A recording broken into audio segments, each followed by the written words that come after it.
Hello friends, welcome to Career D Training Solutions. This is Janani, and in this session we'll be dealing with one of the important verbal concepts, reading comprehension. This topic is not only important for your placements but also for any competitive exam you're about to attend. So without any delay, let's get into the session. Well, before we get into the session, I would like to clarify something. See, to solve RC, you might have heard some people telling to have a good reading practice, good note making skills, good mind mapping techniques, and most importantly, to know the maximum number of words in the dictionary, which is not possible, right? But my friends, my suggestion would be just forget all these things, as none of these are actually mandatory to solve a RC. But what is required? Come, let's find out. Yes, here we go with the handling tips of a RC, wherein the first and the foremost technique that you have to know is to skim the passage. Skim the passage doesn't mean to read the passage completely and thoroughly, whereas it means just to get an idea of what the passage is all about or what the author is trying to convey through the passage. That is the main idea of the passage, is which you have to analyze while skimming the passage. This is the first step and the very important step, because this will help you in reducing the time and also answering some of your questions in a very effective manner. The second one is to hint the headings or hint the idea. Hint the headings is a case where we use for essay kind of thing, which will most probably not be our situation. Whereas hint the idea is a case where you're just reading the first two lines of every paragraph in a passage, because a passage is nothing but a combination of paragraphs, right? So you're reading first two lines of every paragraph in a passage and trying to understand the meaning of it. This will help you in reaching the answer very easily and quickly. The third point is to read the questions clearly. In fact, you have to read the questions keenly than the passage, because sometimes we misinterpret the questions and there we go with the wrong answer, right? So to avoid that, you have to read the question very keenly and clearly.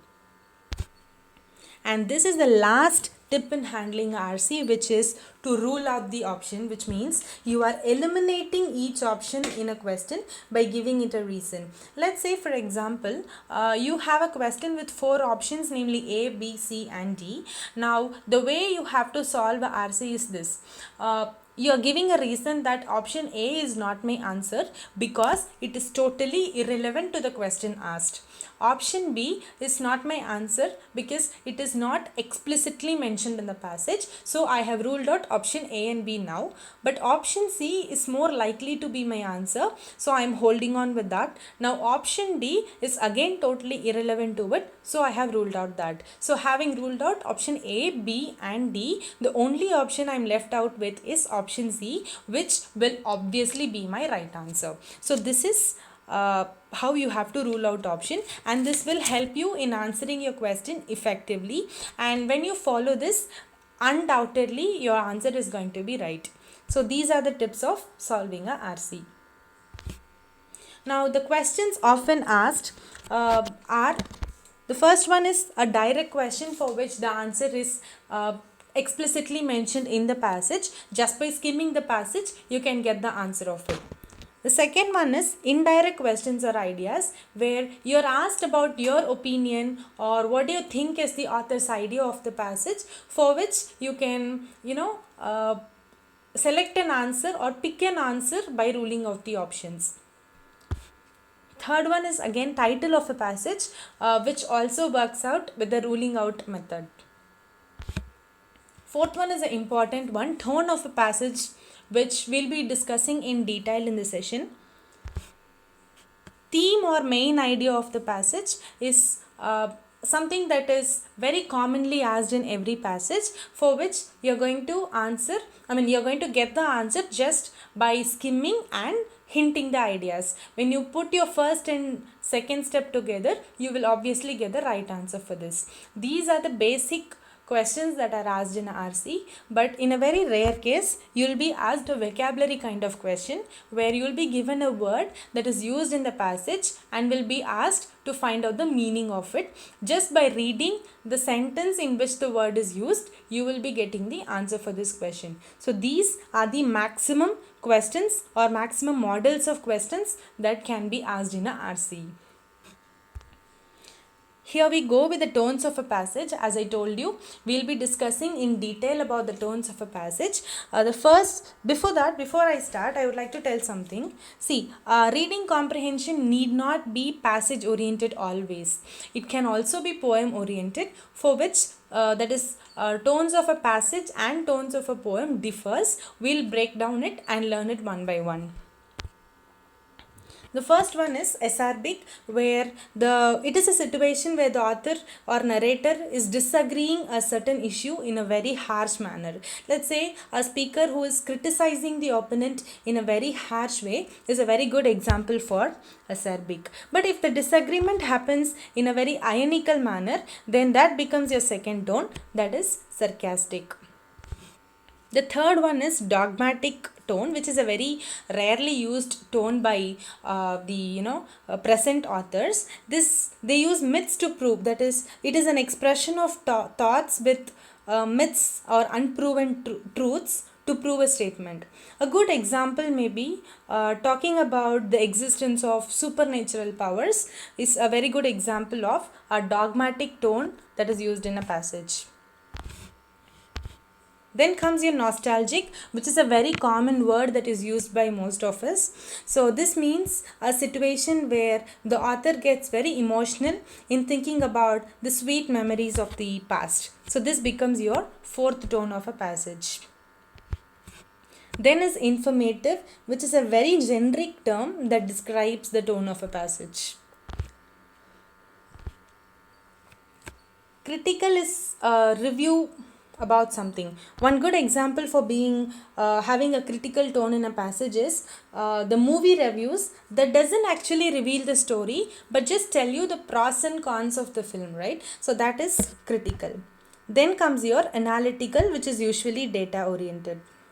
That brings us to the end of tones of a passage.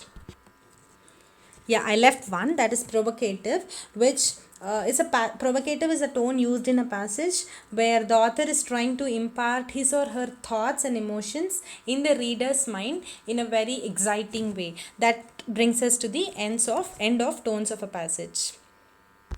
Here we go with the tones of a poem. Usually the figures of speech that you have used in your schooling acts as the first initial tones of passage. First one being simile, which is a very direct comparison where one object is compared to the other. That is, Rakesh fought like a lion in the war. Rakesh and lion are the comparing and compared objects. Now they compare the characteristic of lion to Rakesh, that is a direct comparison. So this is a good example of the tone simile. The second tone is metaphor, where you have indirect comparison. Now look at the difference between the first two. First one says Rakesh fought like a lion in the war, whereas the second one says Rakesh was a lion in the war. The first one says the first one actually compares Rakesh with lion, whereas second one gives life of lion to Rakesh. In this case, both Rakesh and lion are living organisms, so the tone metaphor exists. Whereas when one, that is, comparing factor is a living and compared factor is a non-living, that brings us to the third tone, that is personification. It is just giving life to a lifeless object, like when you compare your favorite bike to horse, or when a moon is compared to a woman's face. Likewise, you have this example, howling of wind scares me. A wind never howls, right? But at times during your very deep sleep, when you are disturbed by the wind, you get irritated, right? So that is when you can use this as an example of personification. Then comes your alliteration, which usually have words that sounds the same. A good example can be, when as a child you would have played with tongue twisters, which stay as a good example for alliteration. How much wood could a woodchuck chuck if the woodchuck could chuck good? Try repeating it as fast as you can. In this statement, would and could both has different first letters, but as you pronounce, it has the same sound, right? Would, could, it has that oo sound. So this is a good example of alliteration. Whereas look at the second one, it is cheesy cake. Now C is a starting letter of cheesy, and for cake C is again a starting letter. Now just because they have the same first letters, it cannot serve as an example of alliteration because they do not have a proper, or they do not have a similar sound when they get pronounced. So second one is not a good, it's not an example of alliteration. Otherwise all the tongue twisters serve as a good example of alliteration.